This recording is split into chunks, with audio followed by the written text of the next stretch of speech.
Hi Chrissie, thank you for joining us on the 220 Covershoot. So first, congratulations on your result this weekend. How was racing one of the famous Pyrenean routes for you?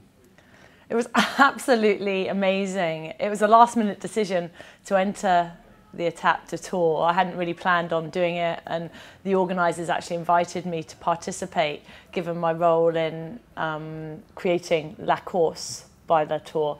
So I went there. I didn't know what to expect other than that the weather forecast was pretty suboptimal to say the least, with rain and freezing temperatures, but it was absolutely amazing. I thought that only about 2,000 people did it, so I was so surprised to see about 13,000 people turn up in the morning ready to tackle this 150k route. But it was phenomenal, great challenge, my first bike race, and I lived to tell the tale, so I'm very happy about that. In terms of the race itself, how was it for you? And did you have, I know you were invited there, did you have any expectations for it? No expectations at all. Like I said, it was my first ever bike race. I'm not particularly adept at cycling in a pack, so I was quite nervous about that. And I was incredibly apprehensive about the descent from the Tourmalet as well, especially given the weather conditions. So I was excited, but also nervous. It was a whole new experience for me, and I really actually enjoyed riding in the pack. It was quite enjoyable. The men didn't particularly like me trying to take a turn on the front, and I really enjoyed the climbs. I've always enjoyed climbing on the bikes, and I just suffered the downhills. But no, it was a great event, something fantastic to be part of. In terms of featuring in part of the UCI Women's Cycling Week, that must have been fairly special for you because you have a lot to do with that. How did you find the whole experience in that sort of stance on it?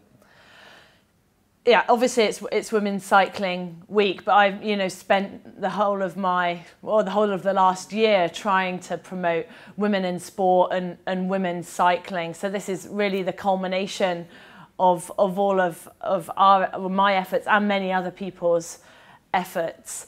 When I retired, I really wanted to do something to try and change the face of sport, especially sport for women and sport for children. And I realised very quickly from talking to cyclists that the opportunities that women had to realise the potential were not the same as men, and definitely not the same as I'd personally experienced in triathlon. So there were many ways in which myself and some other really passionate people set about trying to affect change, and we've lobbied for change. We worked very hard to try and get a race at the Tour de France, but also try and affect wider reforms in women's cycling that we really are seeing. So hopefully Women's Cycling Week is also a celebration of what's been achieved. It's a celebration of female strength in cycling, and it's also a reminder that more needs to be done.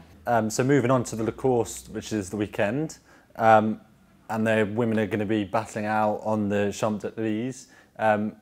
You're excited to see that actually go forwards and be put in place and happen? I'm tremendously excited. There have been so many people doing such great work, like I said, to drive forward, women in sport and the women cycling agenda, and this is just one of the amazing things that are now taking place. But this race is a springboard.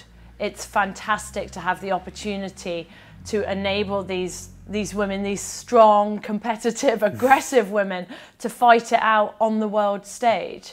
As we're seeing at the moment, the Tour is the pinnacle of global cycling. The men's Tour is the pinnacle of global cycling. It attracts commercial investment, it attracts media interest, it attracts public interest too.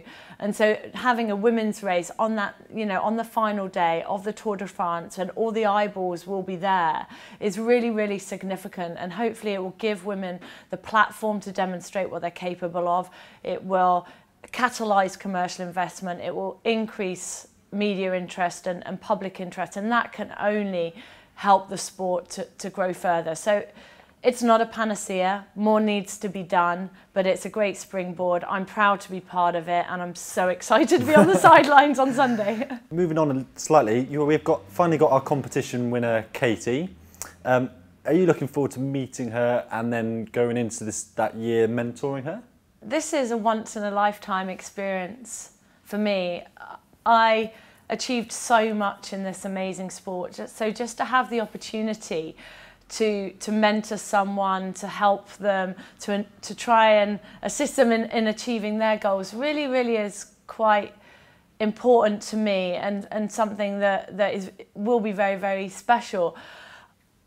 Katie's story is really interesting, very inspiring, and I can't wait to meet her, and I can't wait to share this journey with her over the next 12 months. So the journey, are there any specific stuff you can think now that you really want to pass on to her? Obviously you've got all the experience that you want to pass on knowledge about. Is there anything in particular you want to make sure she takes from the time with you?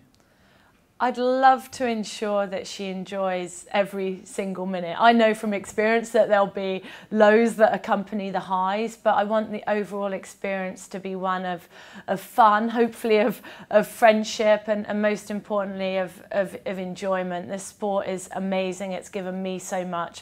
Hopefully it'll give her as much as it's given me. So yeah, if I'm just to enable her to have one takeaway from this experience, it would be to have had fun and to have trained and raced with a smile. And finally, just you individually, what are your plans now? Are we going to see you competing anytime soon? Are you got anything in the near future?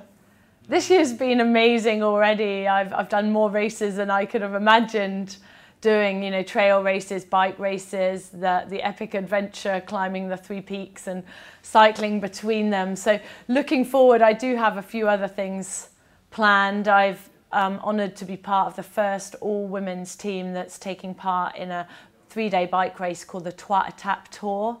And there's 13 teams of 8 riders. Each rider has one professional athlete as part of their team, and we have the support cars and the race radios like they have in the bigger tours. And for the first time I'm part of an all-women's team, and each team raises money for a different charity, and we're raising money for World Bicycle Relief. So I'm really excited about that. Again, slightly nervous about being part of a bike race because I don't know whether I have the ability to keep up with the girls that I've got the honour of racing with, but I'll do my best. So that's from the 7th to the 10th of August. And I've got a couple of weeks off, and then I'm doing the Haute Route Alps, which is billed as the world's toughest sportif, which is a 7-day bike race from Nice to Geneva with a 1-day prologue beforehand. So it won't be flat, it'll be incredibly challenging, but it'll be through some of the most beautiful scenery that Europe has to offer, and I'm really excited about that, and sharing the journey with some friends as well, so that'll make it incredibly special. Sounds incredible, and I wish you all the luck in the next couple of coming months, and thank you for taking the time to have a chat with me. Thanks so much.